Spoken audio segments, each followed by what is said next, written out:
Woodworking fans, this is Nathan DeVouvier with Creative Maple here, and today I just wanted to share some information that I've been learning about bits, stuff that I think would have been helpful for me to have been able to learn quickly, just to get up and running at the speed and efficiency that I needed. So I'm hoping that this information that I'm sharing with you today helps you just get off on the right foot a little bit faster than I have. So please enjoy. All right, well, your CNC probably doesn't come with bits. There are some starter packs that you can get, and everyone has their favorite bit, so if you ask somebody, they're always going to give you a different answer. So rather than telling you what bit to get, I just want to give you some quick information about the bits so that you have a little bit more information when you go shopping for that next bit. You get the right one and you don't waste your money. So everyone has their own specific need, whether it be cutting things out or whether you're doing 3D carving or whatever it might be. So I'm breaking it down by what the bits do as opposed to just giving you the information about all the bits. So here's the lowdown on bits depending on your needs. So cutting out parts, you can choose from upcut, downcut, or compression. So an upcut is good at expelling the chips. A downcut pushes the chips back into the work, down into the work, so you need a good dust collector to take care of that. And if you'll notice in this video, my dust collector is broken, and I didn't have it for this, so I'm using an upcut bit, so all the chips are expelled, keeps the heat away from the bit. The compression bit is great for professional and semi-professional machines, but the bit has to be buried significantly down into the cut so that it will be able to be as efficient as possible, and this really isn't possible on a hobbyist machine. They just can't take those deep cuts of a ½ inch or more at a time with the spindles. It's just not possible. So I don't suggest compression bits for anything that you're doing necessarily, unless you're just planning on running really slow. So overall, the best cutting for cutting out parts would be an upcut or a downcut. So the speed of the cut, however, depends more on the flutes. So the more flutes it has, the slower the cut. But also, the more flutes, the better the finish. As far as finishing bits go, a V-bit, a ball end, or a tapered bit. The V-bits are great for signs. The most common are 90 and 60 degrees. And then the ball end is used for finishing contours on 3D work. They're really great for a nice finish. And then a tapered bit is perfect for the finest details in those intricate 3D carves. Heat is the enemy, so this is really the big thing that you're trying to avoid, is heating up that bit.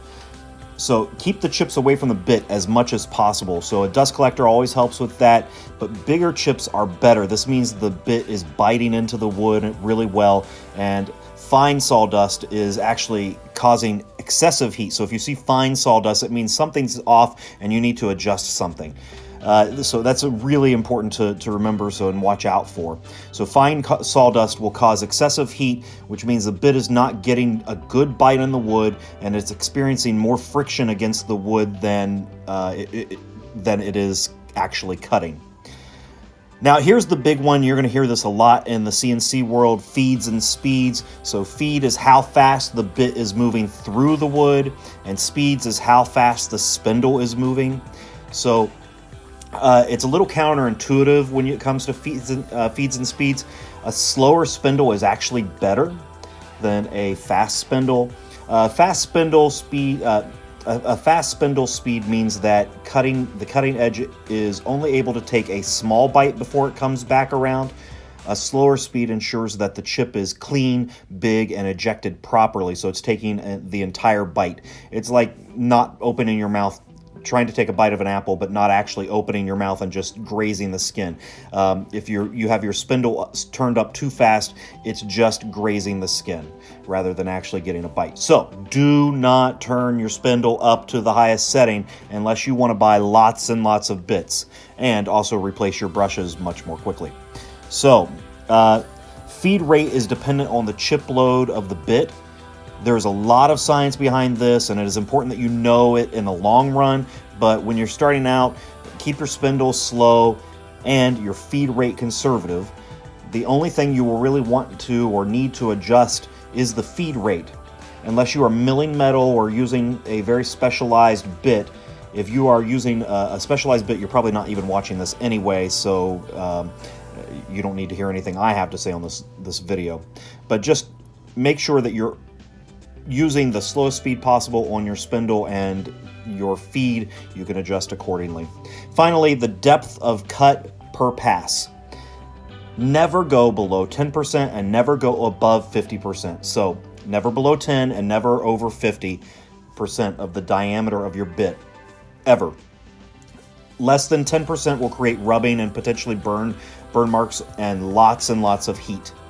And again, heat is going to destroy the edge on your bit. Over 50% is dangerous for the bit and risks putting so much stress on the bit that it's actually going to break it. So don't go over 50%. So it should only be down in the wood either between 10% and 50%, never less, never more. All right, so now we get to the big question: high-speed steel or carbide? So I always buy carbide because I just want to buy it once. High-speed steel tends to lose its edge more quickly, but it also is a lot cheaper. And high-speed steel has its place for a variety of other materials, but when it comes to wood, carbide really is the best. It's a little brittle, more brittle than high-speed steel, but it holds its edge longer. It is a stronger tool than, say, the high-speed steel. So, like I said, high-speed steel is less expensive, but if you're cutting wood, it will dull more quickly and it will create heat more quickly.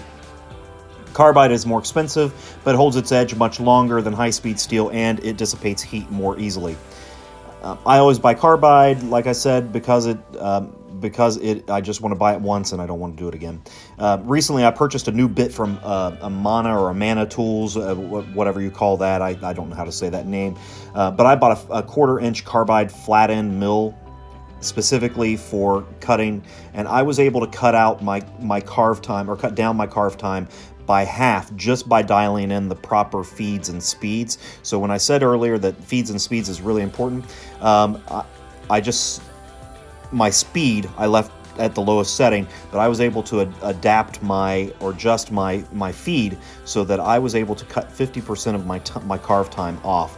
That is a huge amount when it comes to cutting out multiple things, and it was the difference between an hour and 20 minutes and a 40-minute carve.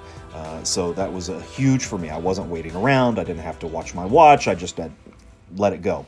If you are interested in learning more about feeds and speeds, which I suggest you do, check out the charts that Shapeoko has on its site. It takes a lot of the guesswork out of the process. If you're using an X-Carve, and I'm mainly talking to just hobbyists right now, but if you're using an X-Carve has an easel all of their bits and the feeds and speeds for those, but they are set extremely conservatively. So as you're going through and using those bits and the settings that they have in easel, you will probably find that you can adjust your feed to be much higher than what X-Carve has set it at. All right, guys. Well, I hope this video was helpful for you. I'm not an expert in any of this, but I'm just trying to give you a quick head start in places that I felt like I would have liked to have had a quick head start. So if you found this video helpful, please click the like button, leave your comments below. I always do read them, but I will answer them as quickly as I possibly can. Also, don't forget to hit the subscribe button and click the bell so that you get notifications of any future content that I'm putting up. All right, I look forward to seeing you soon. Have a great day. Bye.